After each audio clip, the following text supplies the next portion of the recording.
Guy Gicquelot et les différents intervenants ont déjà bien rempli.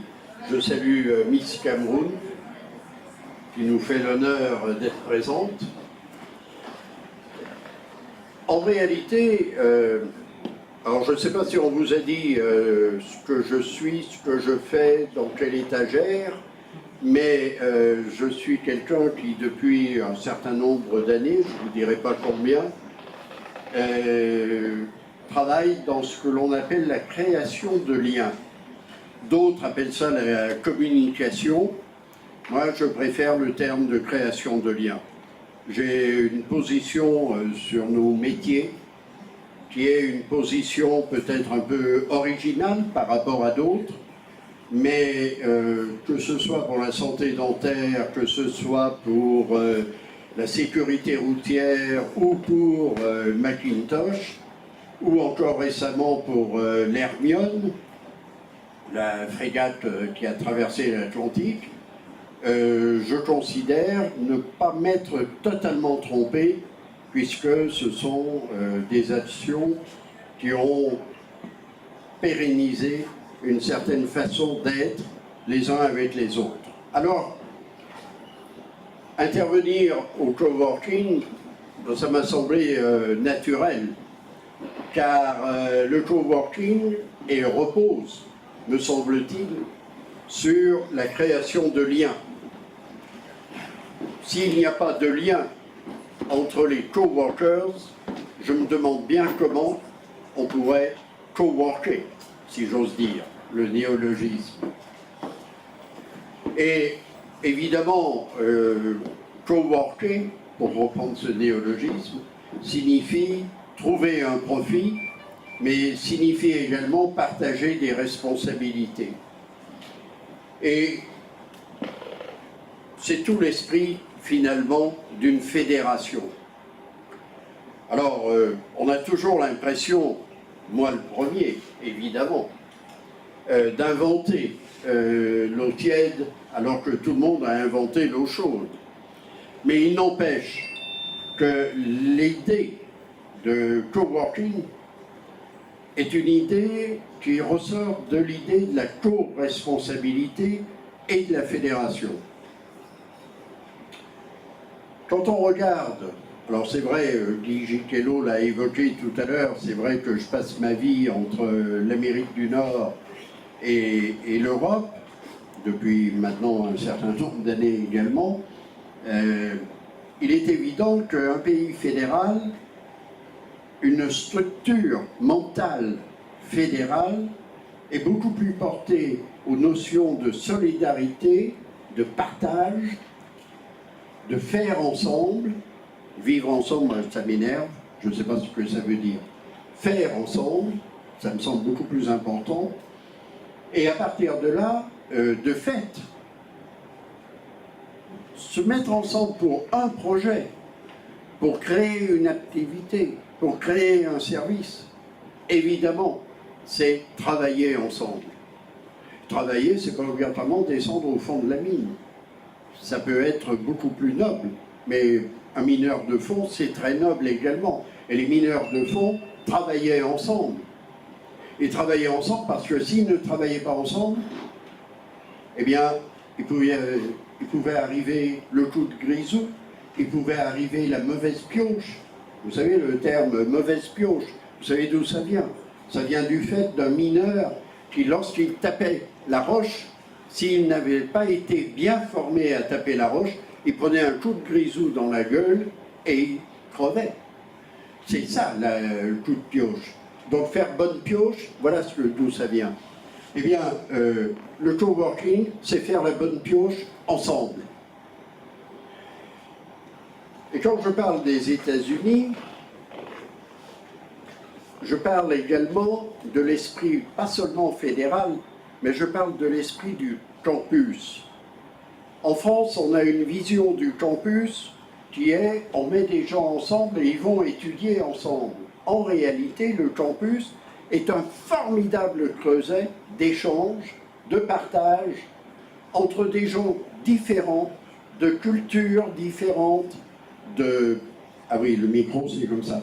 de cultures différentes, d'origines différentes, d'ethnies différentes, et tout cela vit ensemble et passe d'un métier à un autre, d'un cycle d'études à un autre, en permanence. Et c'est comme cela qu'est né Facebook.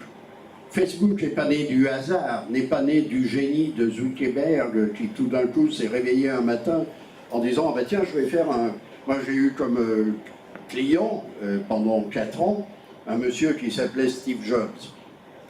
Et Steve Jobs ne s'est pas réveillé un matin en disant « Ah ben tiens, je vais faire Lisa. Ah ben tiens, je vais faire Macintosh. » Non, non, c'est pas du tout comme cela que ça se passe. Et la force américaine est justement fondée sur la force du partage. Et tout à l'heure, quand Guy Gicquelot parlait de la SBA, le Small Business Administration, la SBA a ceci de particulier, c'est d'être une administration dans une optique privée et qui réunit à la fois les bienfaits, si j'ose dire, de l'administration américaine et les bienfaits des entreprises américaines. Et ils travaillent ensemble. Ils ne sont pas l'un contre l'autre, ils sont ensemble pour générer la première économie mondiale des PME, TPE. Car c'est aux États-Unis que l'économie est dominée par les TPE, PME. Ça peut vous laisser rêveur par rapport à ce qui se passe dans notre pays, où plus de 57% de l'économie est entre les mains de l'État. Voilà. Donc, faut mettre aussi de temps en temps les choses en perspective.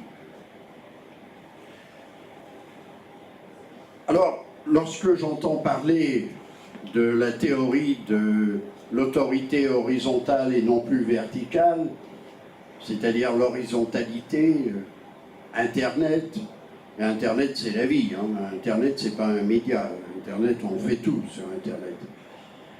Évidemment, Internet a modifié non pas la relation des individus entre eux, car souvenez-vous que dès le Moyen-Âge, une ville se raisonnait avec une place où les gens se rencontraient, avec des rues où les gens se croisaient.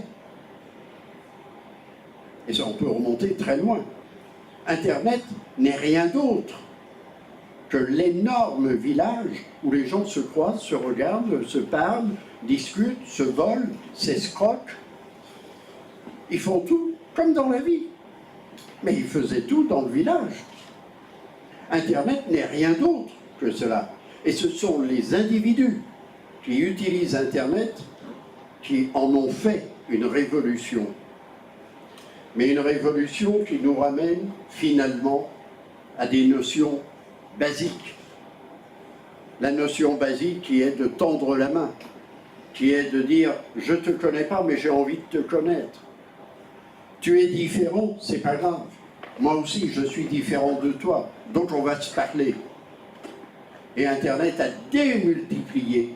Et c'est pas étonnant qu'Internet soit né aux États-Unis. Évidemment, parce que eux, ils se sont emparés de l'objet sans difficulté aucune. Et ils n'avaient pas le Minitel, c'est-à-dire ils n'avaient pas un État qui leur disait « Ah ben non, Internet surtout pas, oulala, nous on a le Minitel, c'est génial ». Loud technology, loud. Donc, il y a là un mouvement qui me semble irrépressible, que vous, les coworkers, vous mettez en œuvre, que nous avons tenté, nous, de mettre en œuvre, et je continue. Et si on peut parler, pour conclure, de l'aboutissement, mais il n'y a jamais d'aboutissement, il y a un renouvellement sans cesse. Si on peut parler de l'aboutissement, je dirais que le coworking, et c'est cela le plus important, co-multiplie les opportunités de travail, de profit, d'être ensemble, de travailler sur des projets. Et quand je parle de profit, je ne parle pas seulement de profit monétaire, car s'il n'y avait que le profit monétaire, croyez-moi, le monde serait très, très, très laid. Heureusement, il y a autre profit. Là encore, je fais un parallèle avec les États-Unis, vous me le pardonnerez, mais il est tout à fait exemplaire de voir qu'aux États-Unis, des milliardaires abandonnent une partie de leur fortune, et bien souvent une grande part de leur fortune, à des fondations. Alors vous me direz, ah ben oui, mais ici on paye des impôts, là-bas aussi. Hein. Il faut quand même arrêter de croire qu'au Canada, aux États-Unis, au Brésil, on ne paye pas d'impôts. On paye des impôts. De façon plus ou moins directe, plus ou moins déguisée, mais on les paye. Donc, ce qui est formidable dans ce mouvement de partage du de l'économie du c'est de co-multiplier les opportunités. Et ça, c'est formidable. Merci.